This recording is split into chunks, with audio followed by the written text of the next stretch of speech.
Hello everyone, good morning, Radhe Krishna. So दोस्तों, कैसी रही आपकी दिवाली? आई होप आप सभी ने बहुत इन्जॉय किया होगा, बहुत ही धूमधाम से दिवाली सेलिब्रेट किया होगा। एंड सो दोस्तों, जैसा कि हम साइंस में बायोलॉजी चैप्टर डिस्कस कर रहे हैं और हमने अभी बॉटनी चैप्टर दिवाली से पहले कंप्लीट किया है, और आज की क्लास में दोस्तों हम क्लासिफिकेशन चैप्टर डिस्कस करेंगे। ओके दोस्तों, सो चलिए दोस्तों, हम अपनी आज की क्लास यहीं स्टार्ट करते हैं। एंड आप चैनल को सब्सक्राइब एंड लाइक ज़रूर कर लीजिएगा, ठीक है दोस्तों। So let start. सो आज का चैप्टर हमारा है क्लासिफिकेशन। ओके दोस्तों, सो सबसे पहले हम कुछ इंपॉर्टेंट फैक्ट्स देख लेते हैं। लाइक टू वर्गीकी अर्थात टैक्सोनॉमी के पितामह किसे कहा जाता है, नामकरण के पितामह किसे कहा जाता है, और वर्गीकी के पिता किसे कहा जाता है। सो दोस्तों, इसका आंसर होगा कैरोलस लीनियस। ओके दोस्तों आप बुक में देखोगे, लुसेंट में देखोगे तो यही चीज़ आपको मिलेगी, बट क्या है ना, सिस्टमेटिक नहीं मिलती है। सो मैंने यहाँ पास नोट्स जो तैयार किए हैं उसमें मैंने इसे सिस्टमेटिक वे पे रखा है, ताकि हमें हमारे जो डाउट्स होते हैं ना, वो डाउट्स क्लियर रहें, ठीक है दोस्तों। जैसे कि कैरोलस लीनियस जो है, इन्हें वर्गीकी का पितामह तो कहते ही हैं, साथ में इन्हें नामकरण का पितामह और वर्गीकी का जनक अर्थात classification of father of classification, father of normalisation and father of taxonomy जो है, कैरोलस लीनियस को ही कहा जाता है, ठीक है दोस्तों।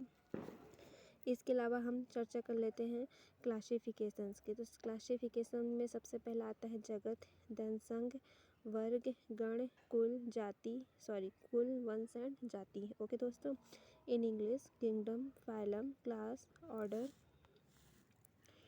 Family, genus and species.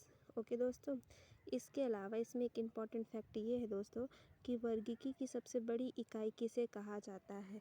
ये मोस्ट इम्पॉर्टेंट क्वेश्चन है। अभी तक बहुत से एग्जामों में ये क्वेश्चन आ चुका है कि वर्गीकरण की सबसे बड़ी इकाई क्या है। तो सो दोस्तों, वर्गीकरण की सबसे बड़ी इकाई आपकी हो जाएगी जगत, और वर्गीकरण की सबसे छोटी इकाई क्या होगी, तो ये होगी जाति। ओके दोस्तों, सो ये दो इम्पॉर्टेंट फैक्ट आपको नोट कर लेना है, ठीक है। नेक्स्ट है नामकरण।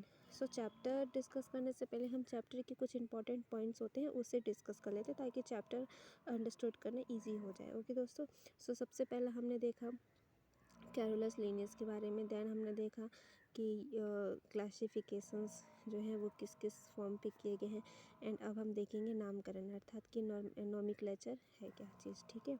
तो जीवों को वैज्ञानिक नाम देने की पद्धति नामकरण कहलाती है। ओके दोस्तों, यानी कि जीव जो होते हैं, ऑर्गेनिज्म, इनको साइंटिफिक नेम देने के जो मेथड है उसे ही हम कहते हैं नामकरण, ठीक है। सर्वप्रथम कैरोलस लीनियस नामक वैज्ञानिक ने अपने पुस्तक सिस्टेमा नेचुरी में नामकरण पद्धति के बारे में बताया था। सो दोस्तों, जो कैरोलस लीनियस है, इन्होंने अपनी पुस्तक सिस्टेमा नेचुरी में नामकरण पद्धति के बारे में बताया था, ठीक है दोस्तों।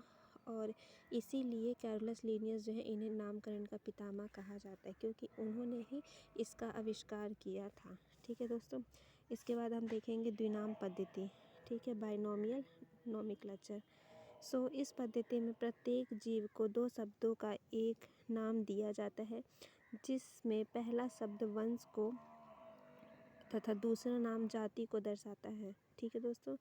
तो ये जो द्विनामकरण पद्धति है, इसके अंतर्गत क्या होता है कि हर एक जीव, प्रत्येक जीव को दो शब्दों का एक नाम दिया जाता है, ठीक है ना। कोई भी जीव हो, उसे जो नाम दिया जाता है, साइंटिफिक नेम जो प्रोवाइड किया जाता है, वो दो शब्दों से मिलकर बना होता है, ठीक है।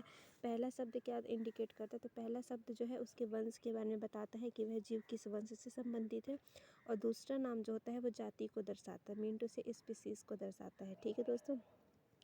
वंश का पहला अक्षर कैपिटल तथा जाति का पहला अक्षर स्मॉल लेटर में लिखा जाता है। जैसे कि एग्जाम्पल पे लॉयन का साइंटिफिक नेम होता है पैंथेरा लियो, ठीक है।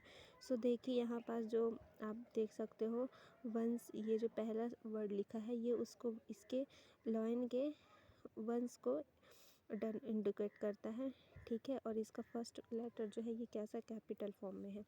देन सेकेंड वर्ड जो है ये उसकी जाति अर्थात स्पीसी को डिनोट करता है, और इसका जो फर्स्ट लेटर है वह स्मॉल पे है। आप देख सकते हो एल जो है वो स्मॉल लेटर पे है, ठीक है। इसके अलावा फ्रॉक का देखिए राना टिग्रीना। सो राना जो है ये इसके वंश को दर्शाता है, टिग्रीना जो है उसकी जाति को दर्शाता है, और वंश का जो फर्स्ट लेटर है कैपिटल है, और यहाँ पास आप देख सकते हो जाति में जो फर्स्ट लेटर है वह स्मॉल लेटर में है, ठीक है दोस्तों। इसके बाद हमारा है त्रिनामकरण पद्धति, ट्रिनोमियल नोमेनक्लेचर। त्रिनामकरण पद्धति के अंतर्गत जीवों को 3 शब्दों का एक नाम दिया जाता है, जिसमें पहला शब्द वंश को, दूसरा शब्द जाति को व तीसरा शब्द उपजाति को दर्शाता है, ठीक है दोस्तों।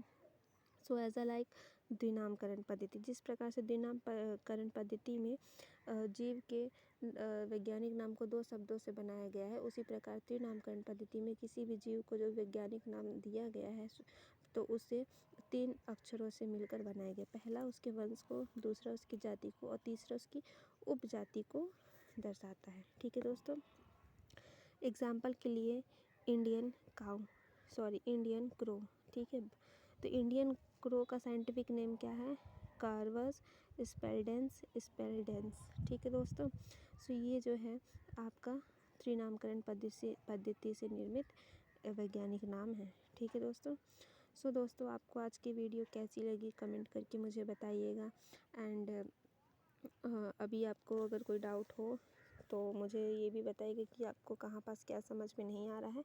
और इसके बाद हम कल की क्लास में देखेंगे इम्पॉर्टेंट साइंटिफिक नेम और स्पीसीज, ठीक है। यानी कि इम्पॉर्टेंट साइंटिफिक नेम, वैज्ञानिक नाम, महत्वपूर्ण वैज्ञानिक नाम और जाति, ठीक है दोस्तों। जैसे कि आप देख सकते हो, ठीक है, मैं ये कल एक्सप्लेन कर दूँगी, ठीक है। Okay, so take care, Radhe Krishna, bye bye.